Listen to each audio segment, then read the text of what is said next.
Showers used to be my happy place, until I realized that a clear plastic curtain could not separate me from the memory of you and your suicide. I turn the shower on.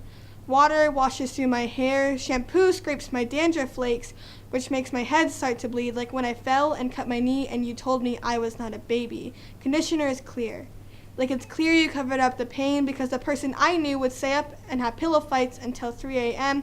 Body wash gets under my fingernails, scraping out the rock chunks from the adventures we had in your backyard. I'm convinced that it's water in the tub, but it's tears.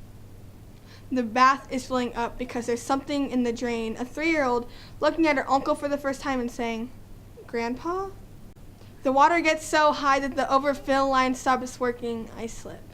The room fills with the memories I hid away, the cursing game where I thought stupid was a bad word, where you would hide in your room like a teenager when you were 50. How the last thing you would say to me was, "Te amo o la hago," I love you, or do I?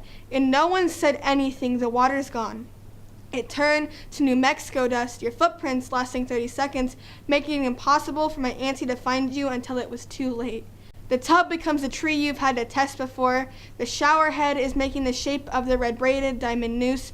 We were struggling to breathe, but mine was drowning and yours was hanging. I saw you every year, but January 2nd, 2017. New year, no you. 16 hours. 16 hours we drove in the middle of winter. Every heavy metal song that played, we skipped. Like you skipped your last heartbeat. The definition of cold is something at a low or relatively low temperature, especially compared to the human body. But the water around me feels like a corpse that is far from resurrection. I should get out, get away. But there's something keeping me in. Maybe there's still some dandruff. Maybe the conditioner is not clear enough.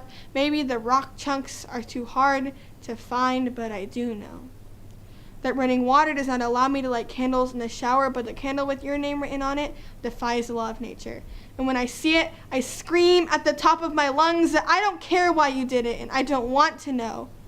And that we'll always have the unfinished arguments of whether Fall Out Boy is better than AC/DC, whether I'm more white or Spanish, and whether I was going to get that $1 million because of that stupid cursing game. You never wrote a will because you didn't have the will to write one.